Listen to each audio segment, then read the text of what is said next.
Pushpa cinema అఖండ విజయం సాధించి మొత్తం ఇండియా మొత్తం కూడా బ్రహ్మాండంగా ఆడుతుంది.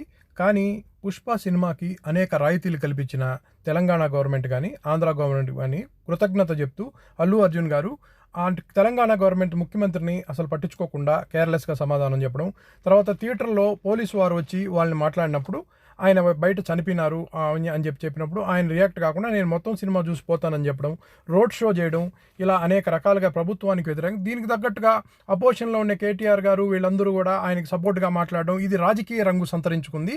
ఇది తెలియక అల్లు అర్జున్ గారు ఈయనేదో మాట్లాడాలని మళ్ళీ ప్రెస్ మీట్ మాట్లాడడం, కోర్టులో ఉన్నప్పుడు అలా మాట్లాడకూడదని మొదలే పుష్పలో పోలీసు వారిని చాలా తక్కువగా చూశారని పోలీసు వారికి కూడా చాలా కోపం ఉంది. సరే సినిమాల్లో రకరకాలుగా చూపిస్తుంటారు, ఒక్కోసారి హీరోగా పోలీసుని చూపిస్తారు, విలన్గా పోలీసుని చూపిస్తారు.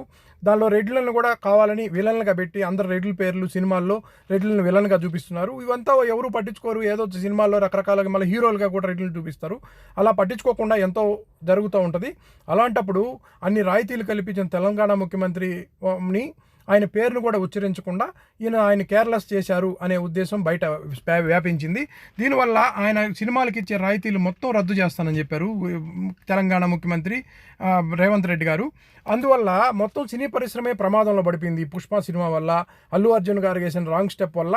ఇలాగే కానీ కంటిన్యూ అయి ఉంటే ఆయన జైలుకి వెళ్ళిపోయిందరు, సినిమా ఇండస్ట్రీ మొత్తం డౌన్ అయిపోయిండు. అలాంటి పరిస్థితుల్లో దిల్ రాజు గారు ఆయన ఏదో ఈవెంట్ కోసం అని అమెరికాకు పోయి అక్కడ ఉండిన దానివల్ల ఇదంతా గందరగోళం జరిగి ఒకరికొకరికి ఎక్కువ పెరిగిపోయింది. సినిమా ఇండస్ట్రీకి ప్రభుత్వానికి మధ్య అగాధం ఏర్పడిపోయింది. ఈయన గబగబా వచ్చి ముఖ్యమంత్రి గారితో మాట్లాడి, మళ్ళీ అల్లు అర్జున్ గారితో కూడా మాట్లాడి, బాధితులైన వాళ్ళతో కూడా మాట్లాడి, హాస్పిటల్కి పోయి వాళ్ళతో మాట్లాడి ఇవంతా సమన్వయపరిచి ఇలా ఒకరొకరు లాక్కోవడం వల్ల, ప్రభుత్వంతో యుద్ధం చేయడం వల్ల మొత్తం సినిమా పరిశ్రమ దెబ్బతినిపోద్దని చెప్పని ఈయన మధ్యవర్తిత్వం చేయడం వల్ల ఇప్పుడు సినిమా పరిశ్రమ కాపాడబడింది. లేకపోతే పుష్ప